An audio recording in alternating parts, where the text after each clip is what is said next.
జయ శ్రీమన్నారాయణ్. ప్రియ భగవద్ బంధువులారా, ఈరోజు మనం ఎక్కడ విన్నా, ఎవరి నోటెమట విన్నా రామశబ్దమే వినిపిస్తోంది.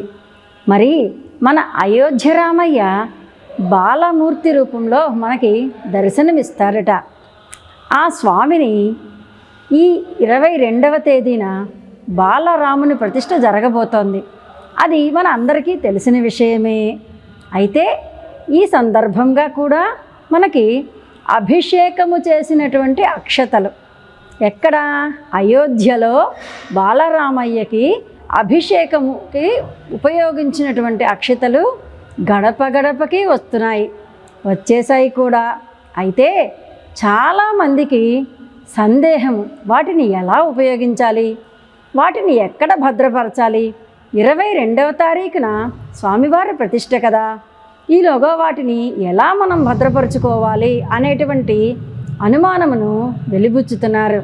అయితే ఆ అక్షతలు మనకి రామచంద్రమూర్తి స్వయానా మనకి పంపించినటువంటి ప్రసాదము అనగానే మనకి ఎంత పరిశుభ్రముగా, వాటిని ఎంత భద్రముగా మరి చూసుకోవాలో ఒక్క మాటలో చెబుతాను, వినండి.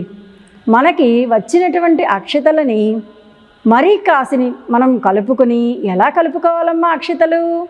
బియ్యమునకు ఆవు నేతిని కలిపి, ఆ రెండిటిలో పసుపు అంటే కొమ్ములు దంచినటువంటి పసుపు కొమ్ములు దంచిన పసుపు నుంచి కొంచెం ఆవు నెయ్యి, మన ఇంట్లో వాడకుండా ఉన్నటువంటి బియ్యమును కొంచెం తెచ్చుకొని కలుపుకొని అక్షింతలని ఈ మందిరం నుంచి మనకు వచ్చినటువంటి వాటిని 22వ తేదీ రోజు మాత్రమే ఆ ప్యాకింగ్ ఓపెన్ చేసి వీటిలో కలుపుకొని భద్రపరచుకోవాలి.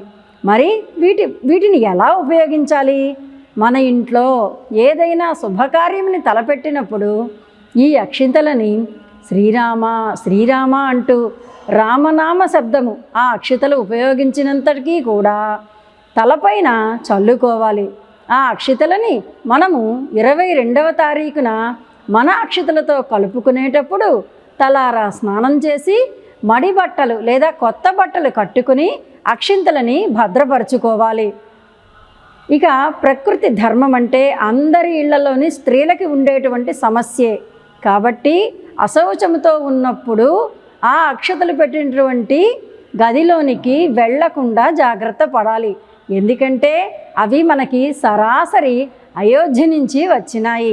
ఇక ఈ అక్షతలు 22వ తారీఖు ఇది లోపుగా రామనామ శబ్దాన్ని కీర్తన చేస్తే ఈ కలికాలంలో భగవన్నామాన్ని స్మరించు, భగవన్నామాన్ని ఆలకించు, భగవన్నామాన్ని ఆలాపించు, భగవన్నామాన్ని శ్రవణం చెయ్యి అంటే విను.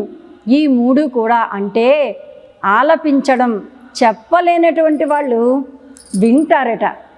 వినడానికి కూడా మాకు తీరుబాటు లేదండి అనుకునే వాళ్ళు ఇప్పుడు మనకి వస్తుందిగా యూట్యూబ్, నెట్ నీ చేతిలో, ప్రపంచం నీ చెంత పెట్టుకుని రామరక్షా స్తోత్రము, ఇది అందరికీ తెలిసినదేనమ్మా, అందరూ విన్న స్తోత్రమే కూడా. ఒక్కసారి మనం ఉదయం నిద్ర లేచిన దగ్గర నుంచి ఉరకలు పరుగులు జీవితం, ఒక్కసారిగా ఈ స్తోత్రాన్ని యూట్యూబ్లో పెట్టుకుని ఒకసారి అయినా ఈ 22వ తారీఖు లోపున ఈ స్తోత్రాన్ని అవకాశమైనటువంటి వాళ్ళు పఠించడానికి, లేని వాళ్ళు వినడానికి, ఇంకా లేని వాళ్ళు యూట్యూబ్లో పెట్టుకునైనా సరే వినడానికి ప్రయత్నం చేయండి. ఈ 22వ తారీఖు వరకు ఈ పవిత్రమైనటువంటి అక్షతలని, ఈ రామనామ శబ్దము చాలా చాలా మనకి ఎంత ఆనందాన్ని కలిగిస్తుందంటే ఆ అక్షతల పవిత్రతని మరికొంచెం పవిత్రంగా చేస్తుంది. ఒకవేళ ఎవరికైనా రామరక్షా స్తోత్రం అంటే తెలియదండి, మేము చదవలేమండి, ఫోన్ ఉపయోగించడం రాదండి అని అనుకునేవాళ్ళు శ్రీరామ్ జయరామ్ జయ జయరామ్ అంటూ రామనామ శబ్దాన్ని కనీసం ఈ మిగిలిన ఈ రోజులైనా 22వ తేదీ వరకైనా సరే రామనామ జపాన్ని చేయడానికి ప్రయత్నం చేయండి. జయ శ్రీమన్నారాయణ.